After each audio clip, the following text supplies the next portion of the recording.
back to the GSL Code A. Up next, we have Puzzle against True, and will True fly True today against Puzzle, man? That is the question.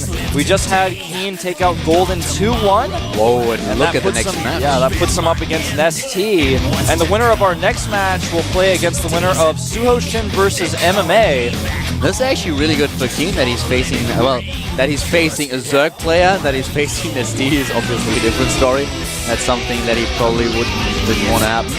Yep. Shoya just walking through the picture, and he is, I would say, a little bit nervous. He's just jumping around and was just talking to us, and it's just bouncing the entire time, so he's really nervous about his game later on. Yeah, I think so. It's a very important day for him. A lot of people are expecting him to do well. And the one thing that he repeated over and over again is Terranimba, Terranimba. Yeah, he doesn't seem very confident at this moment in time. I was a bit surprised because every other time that I talked to him, he was just booming with confidence. And today is the big day, and he seems to be very nervous. But we have another Protoss versus Zerg now. I feel like these B-Team or IM players, there's like a handful of them, and sometimes they just kind of get tossed around. You're like, all right, True, let's see what you can do. I'm not trying to rhyme this on purpose, but seriously, sometimes you just get tossed around a little bit. It's like, well, how well is this kind of guy going to do against a favorite Puzzle? It's going to be pretty tough. I'm still waiting for the IM player who calls himself sexy. I'm still waiting for it. Well, we'll see. I'm sexy and you know it. We'll see. That would be his intro song. And I'm pretty sure that the music guys from the GSL would make it happen. Yeah, I'm sure they would, man. I would too. Very popular song in Korea. Only the remixes, though. Huh? Only the remix of that song is popular, never the original.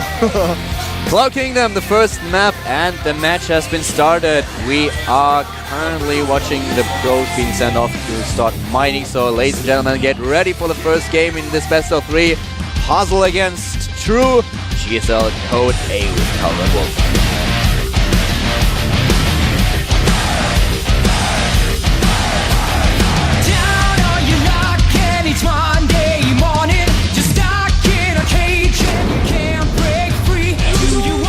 At the top right, we have our Protoss player. It is none other than Slayer's Puzzle. One of the Slayer's players we had earlier. Well, he wanted to play, but he could not, was Boxer, because, well, he has some a shoulder injury apparently and needs surgery if I'm not mistaken. I was told. So, well, the player for Incredible Miracle is starting to the bottom left. We have our blue Zerg. I am True. His name has been spelled many ways. With the lowercase t, with T-U-R-E was misspelled.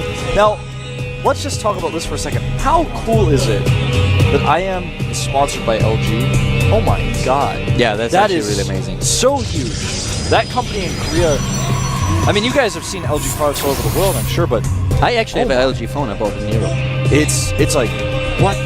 Oh my god. It's in Korea, it's everywhere. It's the same in Australia. LG is just everywhere, and it's huge. So they sponsor now. They sponsor IM now, and this is great. And not only is IM sponsored by LG, but they're also sponsored by Kugim's, that clothing company.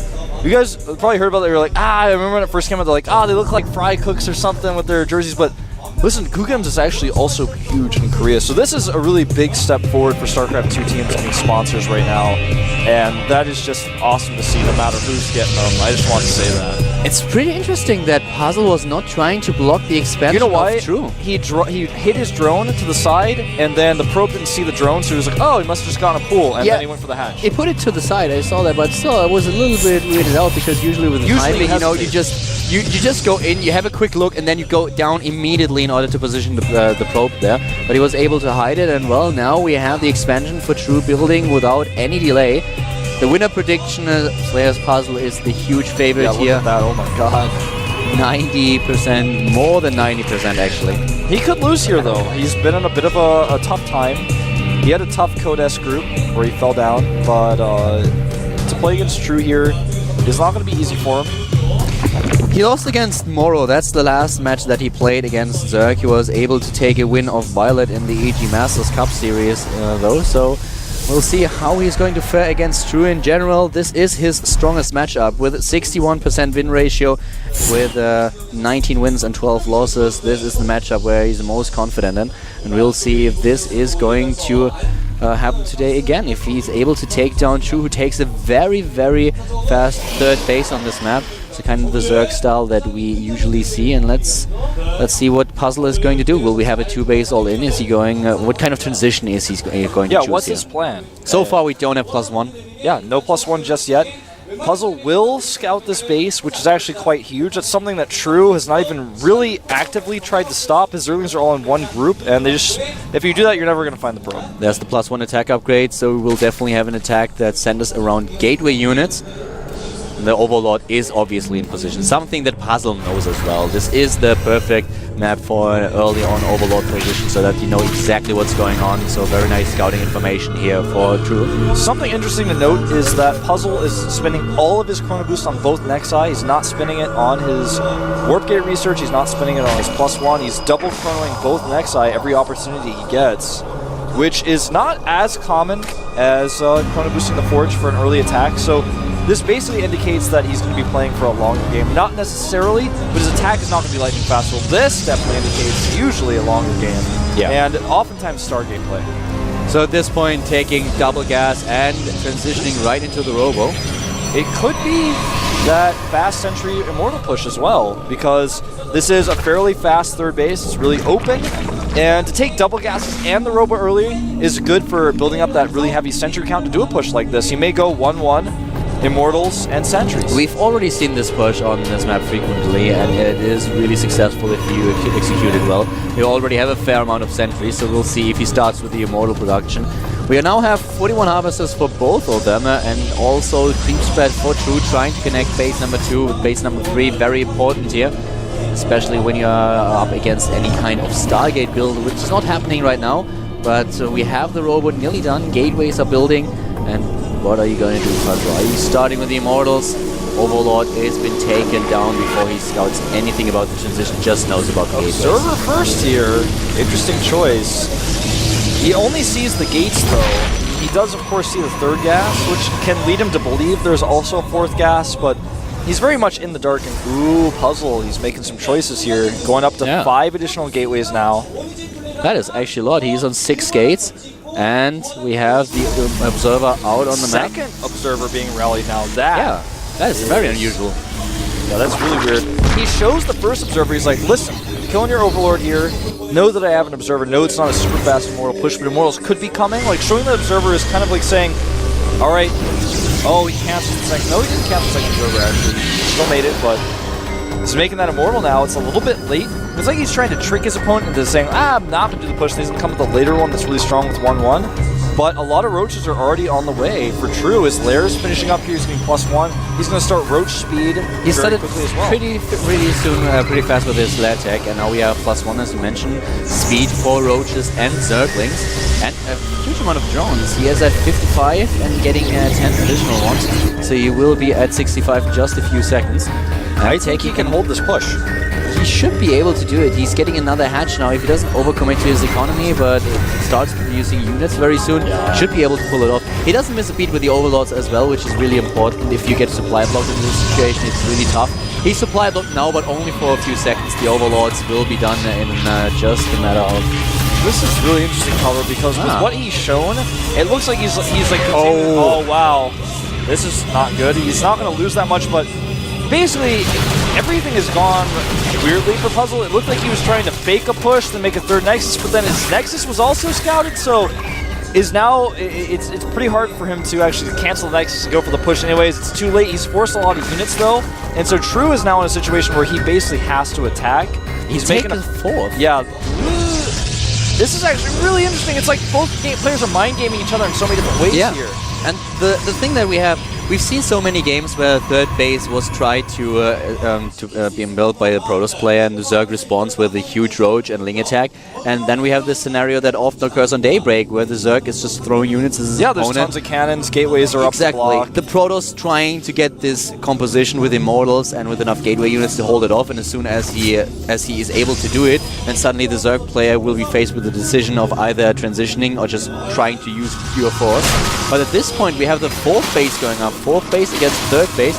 This is a very interesting development that I have not seen in this form on Cloud Kingdom so far. It's like True is saying, like, alright, well, you fake the push, then you're going for the third base to make me push, so I'm going to fake a push with 17 roaches, but then actually make a fourth base, so maybe you'll make a lot of cannons, but actually I'm taking a fourth. It's like, these games have gone back and forth. 11 more roaches on the way, and his drone counts at 73, so he can get that base decently saturated up right now, but this is a really weird situation. It looks like he wants to flank, send roaches over to the third base, and then attack at the natural at the same time. He's already started with the transition. He's already started the infestation hit, so that's something that I really like. +2 attack as well. Going for Burrow movement too, and very nice move here. Great vision. Very interesting game. Very interesting game with 200 supply against 133 now. Oh man, he sees the roaches at the south, but he has to come and defend his third regardless. He's not leaving any sentries to force field, and this is exactly what True wants. He's split the force up, and now he's going to sandwich them. It's a roach sandwich, the worst kind of sandwich. Nice, going in with the Burrow movement immediately, trying to take down these Immortals, but I think there are too many of them. There are 4 Immortals. I don't think that the force fields are great. He shouldn't have attacked this position. He should have tried to attack the natural, to tell you the truth. He could have done some damage here. Yeah, he decided to go for the sandwich, man. Like I said, roach sandwich is the worst kind of sandwich. Nobody wants that. Yeah, but the problem is, if you attack the Forge, you know, if you take down the Forge, you suddenly restrict his upgrades. The Forge is exposed, so you can attack it. Obviously, you're not in a position where you can get into the natural because there are too many cannons, and he can make sure that you are not doing too much damage. But the Forge, just take it down. It's a position where you don't have to fight either. It's one where you could have attacked at the third, then all the units go there, then he runs away, then he attacks the natural. He doesn't have to fight at either front. He can maybe split the units up, which it looked like he was trying to do. He was like, wait a minute, maybe I can kill all the sentries, and he went for it, and it was not the case. Templar Archives finishing up here, an interesting choice against this many roaches. He expects the Mutalisk transition. That's what he's saying with that. He's already making tons of cannons as well. He knows the Mutalisk transition is coming. He's very aware of this. And he hasn't even seen the Spire. He doesn't have an observer of the main base. He's just that smart. And did you see the fourth? Could you check his vision again? Because I think he hasn't. No, he is not. Yeah, he does not know about the fourth base. But yeah, well, the last engagement, really a bad decision by True. It was tempting to go for it, but with all these Immortals that we had and the sentries, there was just no way that you could crush this force. There were too many cannons in the picture. And of course, Immortals as well as sentries for Guardian Shield and the force fields. We now have Storm coming up and the Hive tech. 5 Infestors are being built. He has a decent creep spread. He's still on 4 bases against 3, controlling the map, pushing the Protoss player back. And now the War Prism, so finally Puzzle doing something to be aggressive on his own. I really like this move. We don't see any Mutalisks, and I actually would have been surprised if you would start with Mutalisks. They're not all that great on this map, but the timing does not work out perfectly for him. He should have started Hive a little bit earlier. I feel like Puzzle has expected Mutalisks. He's already made a ton of cannons at all of his bases. He's got Storm. Yeah. Now he's going to Warp Prism, so he can actually potentially do Storm drops and Archon drops, but a small attack once again with the Roaches, catching a few Stalkers here, but not doing a lot of damage. This is basically his way of saying, well, I need to remax some different units. Let me try to use these Roaches effectively. He's like running away with them, but he doesn't actually care. He's like, please kill these in a way that's good for me. He just tries to force his opponent back. He has the Infestors, so he's just gaining a lot more energy on these Infestors, and that will help him. But now Puzzle is moving out, and that's the one thing that True really did not want. He needed more time, and he still needs it in order to get those Broodlords into the picture. Yeah, he's actually trading those Roaches a little bit too soon because he's remaking them, so that was kind of weird he decided to go for that. A ton of Spines here. The question is, will it be enough, though? +3 is not quite done. This is a huge commitment targeting down these Infestors. This is going to very much so pay off for Puzzle. He's going to tear through these units now. There is nothing to stop him. He even has Storms. This is way too much for True to handle. He can't fight with this. There are too many immortals. There are still 4 immortals. The roaches won't cut it. That's not the unit that he can use in order to hold this push off, especially with the storm in the picture as well. We have an attack with roaches at the 3rd phase of puzzle at this point, but he will lose base after base now, and it's just too late. It's too late, man. There's no way for him to hold. He lost those investors. He wasn't able to use them correctly. I think he's going to lose his 3rd puzzle at this. There are still roaches over there. Yes, the 3rd is going to be sniped, but I don't think it really matters. He doesn't care. He's got enough units, or enough economy to warp in a few more rounds of units. Did you check the kill count for those immortals? I think it's actually insane at this point. It's 11, 33, 21. Yeah, this is insanity. They are so effective against They roaches. are, in fact, immortal. 31 and 23. This is crazy. And the +3 finishes. He's remaking his Nexus actually away from the roaches. Yeah, very smart decision here, and Chu is just trying to get back into the game. He's probably going to blink into the main, I think. He doesn't have to, but he can. The Chu spine has crawlers are there. only 90 supply against 170. Yeah, this game is essentially over. He's actually just going to fight the spines. He's like, screw it. Get out. Yeah, the spine crawler, he can attack into them. He has the Guardian Shield, there's even an Archon who's not able to get to the front, but still, with all these immortals, and he can only build roaches. That's the only thing he can build, in roaches and infestors, and that's not the composition that is able to take this out. Absolutely not. And he's warping in more stocks at this point. 5 infestors on the way, but they are, of course, not going to be useful here. He sees the Spire, which is not morphed. He blinks forward, and I think we're going to see an end to this first game right now before 20 minutes. Yeah. GG. There's the GG, and the game is over. And to tell you the truth, thinking about it, I really have the feeling that Chu made a little bit, made one mistake. Not the roach attack, but I don't think that he started the Hive this late on purpose. I think he kind of missed the hotkey or kind of didn't have enough resources. But usually you start Hive and Spire roughly at the same time, or you can start it at the same time. It didn't make any sense for him to start the Spire first and then start the Hive deck. If anything, you do it the other way around. You start the Hive deck first and then the Spire, because he did not go for Multis. He was maxing out on roaches already, so he didn't really have the intention of transitioning. Yeah. So I just think that he probably thought, okay, I'm building my Spire now and I have the Hive deck. And then when the Spire was done and he started to go for the Greater Spire, he suddenly realized, I can't upgrade my Spire. Why? And he looked at it and he was like, I don't have Hive. So I think he just missed the tech. I think you're right. I mean, there were a lot of weird roach attacks. Like the first roach attack was not very effective. He didn't execute it very well. Then he was maxed out, and I was like, maybe he's trying to trade roaches, but he didn't make mutas, and he knew he couldn't make mutas. He just like threw some roaches away. I was like, I don't know what you're doing here, man. Then he made 10 more roaches right away. I'm like, that's some gas. That's not a lot of gas, but that's some gas. Think about the last attack with Broodlord support. If we suddenly have Broodlords supporting this... He also didn't fungal. When the attack came, he hesitated. His infestors weren't in position. He didn't fungal. He lost all of his spines. Then when he was fungaling, it was like, well, there's no spine crawler support. The Broodlords aren't out yet. You didn't even start your Greater Spire. It was a rough place to be in. But you're exactly right, man. Imagine if Broodlords were in the battle in that fight. I think he made a small mistake. He didn't realize that he didn't have Greater Spire. That's the only thing that makes sense to me at this point. But the next map is going to be very interesting, as we are heading into Dual Side, a very small map where we've seen a lot of all-ins by Zerg players. Protoss usually trying the 4 to expand, but lately a lot more open for other options, like starting with a gateway, and even 4 gates have been effective on this map in the GSL. It's a very small map, like you mentioned.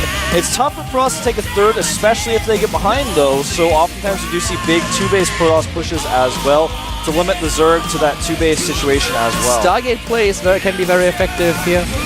Yeah, any aggression is very effective on a small map like this.